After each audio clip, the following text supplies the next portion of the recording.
Hi, welcome back to episode 2 of this series on teaching yourself how to draw. In episode 1, I really just covered how I believe that teaching yourself is an important part of the creative process. So for today's episode, I'm going to be starting a new sketch. I'm going to go out of my comfort zone. I usually prefer to do realistic sketches. We'll be doing a cartoon of Peter Griffin from Family Guy. So for this episode, I'll just show my standard technique of sketching the outline first to make sure everything's in proportion, and then in episode 3 we're going to fill in the details. A little later in the series I'm going to do an episode where we do a drawing in reverse. We'll start with the details and then work our way out to the outline. Of course, this will work better for some people. I'm just showing you the method that works for me, but ultimately this series is all about teaching yourself. So you can see here I've got my phone to the left, which has got a picture of Peter Griffin on it. And the first stroke that I do in a picture is arguably the most important if I'm starting with the outline. Because you can see I've done a dot on the page now, and that's going to be the beginning of the second stroke. And the only way that I know really where to continue is by referencing the first line that I make. So you can see that one is about, I would say the beginning of that new line that I've done, which is his cheek, is about 1/3 of the way down his hairline.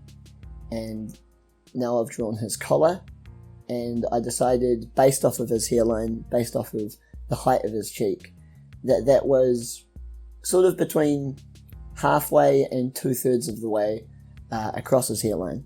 So you're going to use each line in the outline as a reference for the others.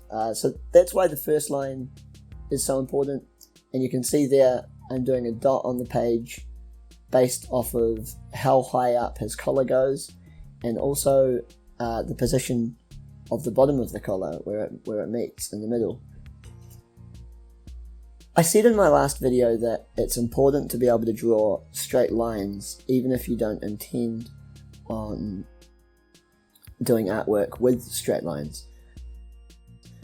However, the reason I said that is because it does demonstrate good pencil control, but it also demonstrates that you are able to identify where straight lines should go in a picture. So I'm not drawing any straight lines here, however I'm using them mentally a lot. I'm using them the whole time to sort of measure how far down a line should be relative to the others, how far in it should be.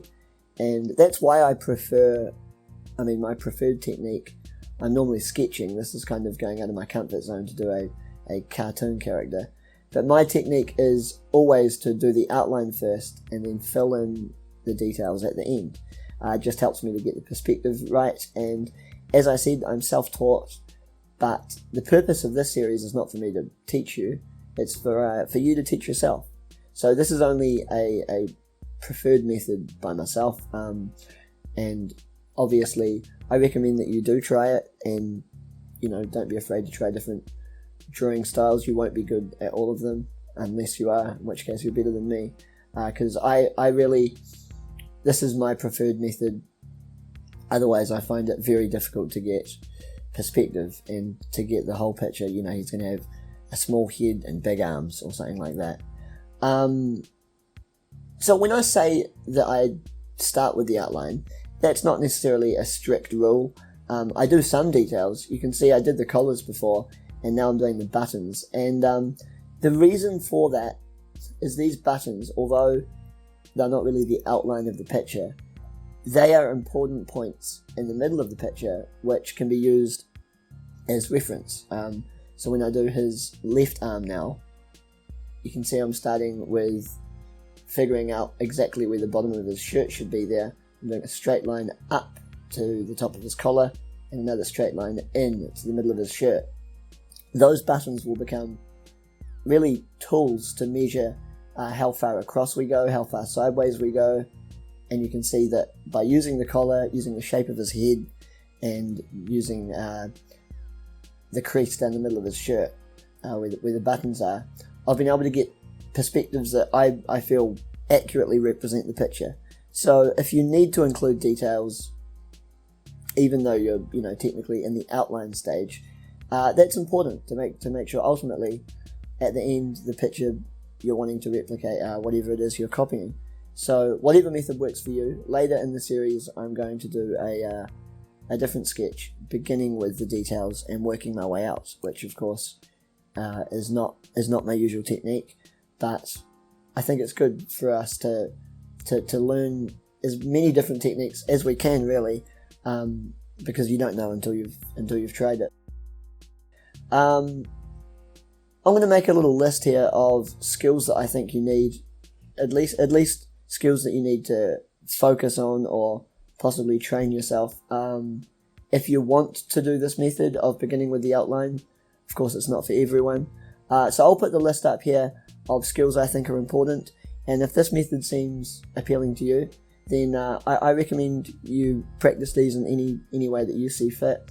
In my first episode, I went over quite a few different methods you can use to practice different lines, and I'm going to put the list here, then I'm going to leave you to watch the rest of this episode, and in the next one we will do the details. Thank you very much. Give the video a like if you find it helpful, and subscribe to the channel as always. So I've put here control at drawing lines, which it's an important skill, but if you don't feel that you have full control over your pencil, I would say it's not the most important. You should still continue to draw, continue to develop creatively. Recognizing and drawing straight lines, that's a little different, because that's more about visualizing the straight lines and how each part of the picture connects to each other part, being able to sort of identify where to go next, and that's the whole point of using this outline first strategy. That really connects to the next point, which is attention to perspective, and by that I really mean focus on what it is that you're drawing. Focus on, okay, which parts are larger, where is a good place to start, which gives me perspective for the rest of the picture. For example, where we started with the head. Patience, this is just about focusing on the picture, and definitely don't rush. Many of my pictures take, say, 35 hours, and that's spread out over months sometimes. So yeah, make sure you're taking your time, otherwise you will struggle with perspective. And if this technique works for you, this approach that we're doing here, then repeat it, continue to do it, find things you're interested in, find drawings you would like to see, make the art that you would like to look at, find things you would like to sketch, and just continue to repeat it, because you will naturally find yourself getting better at identifying perspective, and you'll find you need less patience. Not that you'll be rushing through the picture, but there really is no substitute to practice. So something I would just like to show you here is how Peter's thumb is kind of long and elongated, whereas the reference picture shows it being a little wider. And you will have this occur when you start with the outline. Some of the finer details won't be perfect on your first draft, and that's really not a problem, as long as you're getting the overall perspective right. Really, the smaller details we draw in later, and I've been sketching for 2 decades, and I can't imagine doing a picture without using the eraser, so those details will come later. For now, it's more important just to focus on the overall perspective and make sure you're getting your proportions correct.